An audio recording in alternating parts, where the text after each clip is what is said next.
प्यारे बच्चों, कैसे हैं आप सब? आशा करती हूँ आप सब अच्छे होंगे, स्वस्थ होंगे। स्वागत है आपका इस कक्षा में। आइए आज हम पढ़ते हैं हिंदी व्याकरण का पाठ 8 अविकरी या अव्यय शब्द। वाक्य में प्रयोग किए जाने पर कुछ शब्दों के रूप में कोई विकार या परिवर्तन नहीं होता। ठीक है, हमने अभी पिछले उसमें पढ़े थे पाठ 6 में विकारी शब्द, है ना? संज्ञा, लिंग, वचन, संज्ञा, सर्वनाम, विशेषण और क्रिया। ठीक है, यहाँ पे आए हैं अब अविकारी या अव्यय। तो इनमें क्या होता है? इनमें कोई चेंजेस या परिवर्तन नहीं होता। ऐसे शब्द अविकारी शब्द या अव्यय कहलाते हैं। अव्यय के भेद, अव्यय के 5 भेद होते हैं। क्रिया विशेषण, संबंध बोधक, समुच्चय बोधक, विस्मयादि बोधक और 5वां होता है निपात। सबसे पहले हम बात करेंगे क्रिया विशेषण। जो शब्द क्रिया की विशेषता बताते हैं उन्हें क्रिया विशेषण कहते हैं।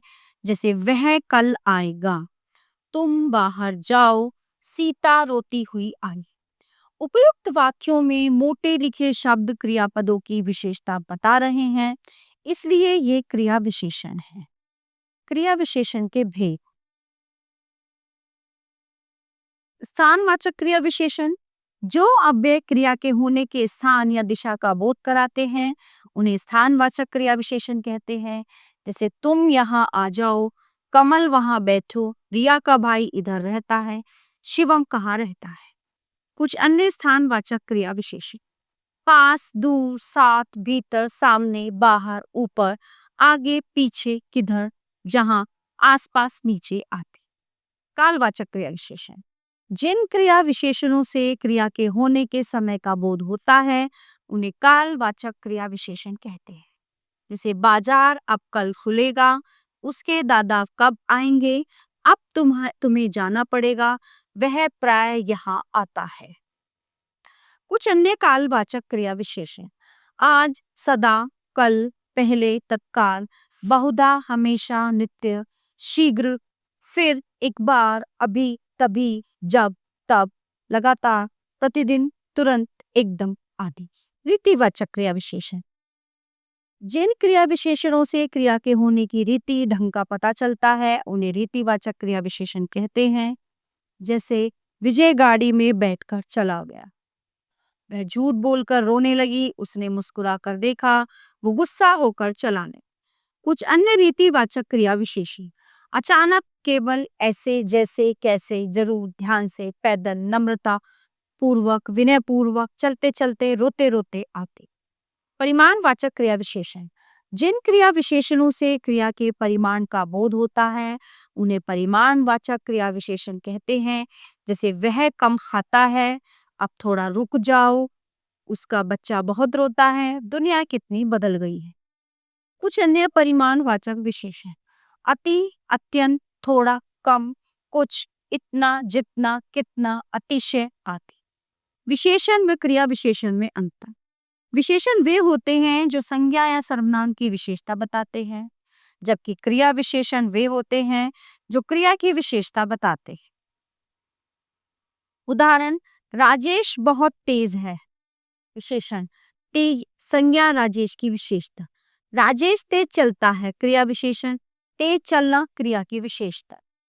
संबंध बोधक, जो अव्यय संज्ञा या सर्वनाम के बाद लगकर उनका संबंध वाक्यों में आए हुए दूसरे शब्दों से बताते हैं उन्हें संबंध बोधक या परसर्ग कहते हैं।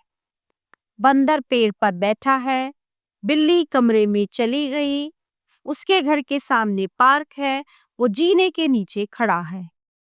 संबंध बोधक के भेद, चलिए पढ़ते हैं। संबंध बोधक के भेद दो आधारों पर किए जाते हैं। रचना के आधार पर, रचना के आधार पर संबंध बोधक दो प्रकार के होते हैं। रूढ़, से, ने, को, का, की, के, में, पर आदि। यौगिक, के लिए, की ओर, के बिना, के पश्चात आदि। अर्थ के आधार पर, अर्थ के आधार पर संबंध बोधक कई प्रकार के होते हैं। जैसे कालवाचक, स्थानवाचक, दिशावाचक, साधनवाचक, कारणवाचक, उद्देश्यवाचक, समता सूचक, विरोध सूचक, पार्थक सूचक, साचर्य सूचक और भेद सूचक। सबसे पहले है कालवाचक, के आगे, के पीछे, के पूर्व, से पहले, से पूर्व। स्थानवाचक, में, पर, के सामने, के आगे, के यहाँ, से दूर, से ऊपर आदि।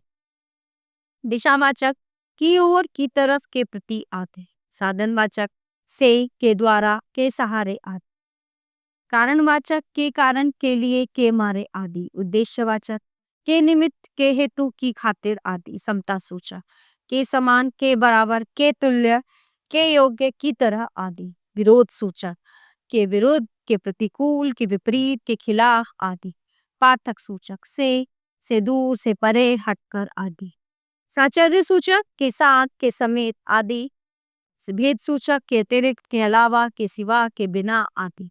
समुच्चय बोधक जो अव्यय दो शब्दों, वाक्यांशों या वाक्यों को जोड़ने का काम करते हैं उन्हें समुच्चय बोधक या योजक कहते हैं। जैसे राम और लक्ष्मण वन गए, ठीक है, तुम जाओगे या मैं छोड़ कर आऊं। वे बीमार है इसलिए नहीं आया, मैंने उसे मनाया लेकिन वह नहीं माना। समुच्चय बोधक के भेद। समानाधिकरण समुच्चय बोधक दो या दो से अधिक समान या स्वतंत्र वाक्यों, वाक्यांशों को जोड़ते हैं। जैसे राम और रहीम का देश है ये, वह आया और तुरंत चला गया। अधिकरण समुच्चय बोधक ये किसी आश्रित उपवाक्य को मुख्य वाक्य से जोड़ते हैं। जैसे पंकज चला गया क्योंकि उसे बुखार था, अगर वो आए तो मुझे बताना।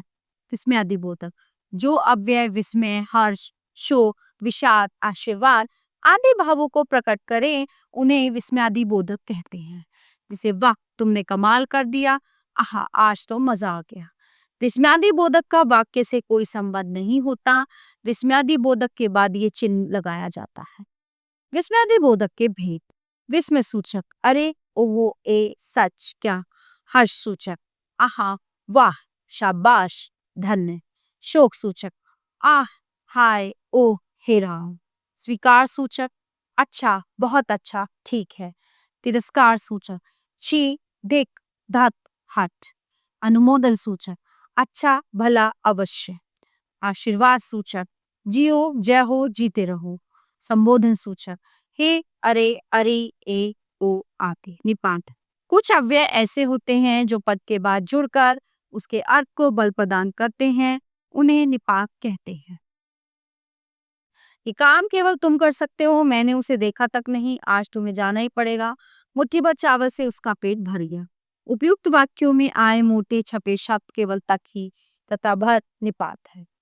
अब इस पाठ में हमने जाना कि जो शब्द वाक्यों में प्रयोग किए जाने पर भी अपना रूप नहीं बदलते अव्यय कहलाते हैं।